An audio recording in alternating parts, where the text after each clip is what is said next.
નમસ્કાર ધોરણ 9ના વહાલા વિદ્યાર્થી મિત્રો, આજે આપણે આ વિડીયો લેક્ચરની અંદર તમારી જે નવી સ્વ અધ્યયન પોથી આવેલી છે તેમાં ભાગ નંબર જે 6 છે એમાં ગુજરાતી વિષયનો 25મો પાઠ છે પથદર્શિની ગીતા.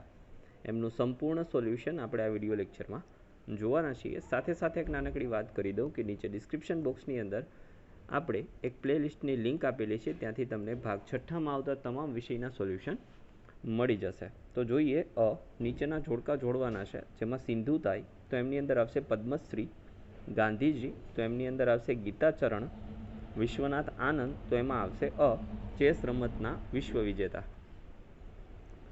બ છે નીચે આપેલા વિકલ્પમાંથી યોગ્ય વિકલ્પ પસંદ કરી ખાલી જગ્યા પૂરવાની છે, જેમાં ચોથું મહાભારત ખાલી જગ્યા પર્વમાં વિભાજિત છે તો 18 પર્વમાં. પાંચમું શ્રી કૃષ્ણએ અર્જુનને ખાલી જગ્યા શ્લોકોમાં આપેલું જીવન પાથય છે તો 700. છઠ્ઠું રાજા રામમોહન રાયે બાળપણમાં કરેલા દ્રઢ નિશ્ચયના કારણે સતીપ્રથાનો જે કુરિવાજ છે એ નાબૂદ થયો હતો. સાતમું ખાલી જગ્યા કુશળતાપૂર્વક કરવું તે યોગ છે, તેમાં આવશે કર્મ.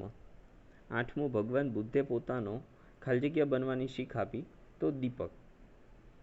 ત્યાર પછી ક છે નીચે આપેલા પ્રશ્નોના એક વાક્યમાં ઉત્તર આપવાના છે, જેમાં 9મો પ્રશ્ન જે છે એ તમે મને જરા કમેન્ટ કરીને મિત્રો જણાવી દેજો.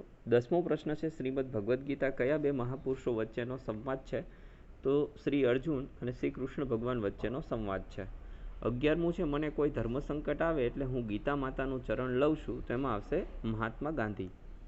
12મું રાજા રામમોહન રાયે કઈ પ્રથા નાબૂદ કરવાનો સંકલ્પ લીધો હતો, તો સતી પ્રથા નાબૂદ કરવાનો સંકલ્પ લીધો હતો. 13મું છે આદિ શંકરાચાર્ય કયા પુસ્તકો ઉપર ભાષ્યો લખ્યા છે, તો એમણે ઉપનિષદ, શ્રીમદ ભગવદ્ ગીતા અને બ્રહ્મસૂત્ર જેવા જે પુસ્તકો છે એમના પર ભાષ્યો લખ્યા છે. ડ છે નીચેના પ્રશ્નોના 2-3 વાક્યમાં ઉત્તર આપવાના છે, જેમાં 14મું માનવ વચ્ચે ભેદ મિટાવવા માટે ગીતાનો કયો શ્લોક આપણે માર્ગદર્શન આપે છે, તો માનવ વચ્ચે ભેદ મિટાવવા માટે ગીતાના 9મા અધ્યાયનો 29મો શ્લોક છે પથદર્શક, માર્ગદર્શક બની રહે છે. વ્યક્તિની જાતિ, કુળ, વય, ભાષા, પ્રદેશ, રંગ કંઈ પણ દરેક મનુષ્યમાં એક સરખા જ છે. ગીતાનો 9મો જે અધ્યાય છે એમનો 29મો જે શ્લોક છે, અર્થાત હું સર્વ જીવો પ્રત્યે સમભાવ યુક્ત રહું છું. આ આપણને માર્ગદર્શન આપે છે. 15મો છે સરિતા ગાયકવાડે કઈ સિદ્ધિ પ્રાપ્ત કરી હતી, કઈ રીતે, તો સરિતા ગાયકવાડ ગુજરાતના પછાત જિલ્લા ડાંગના કરાડી આંબા ગામમાં જન્મ્યા હોવા છતાં મહાન ભારતીય દોડવીર બન્યા અને ગુજરાત સરકારના બેટી બચાવો અભિયાનના બ્રાન્ડ એમ્બેસેડર બન્યા હતા. 16મો છે ગુરુના આદેશ બાદ સ્વામી વિવેકાનંદે શો સંકલ્પ કીધો, તો સ્વામી વિવેકાનંદે ગુરુજીની સલાહનો મર્મ સમજી ગયા અને તેમણે મનોમન દીન દુખિયાની સેવા કરવાનો સંકલ્પ લીધો હતો.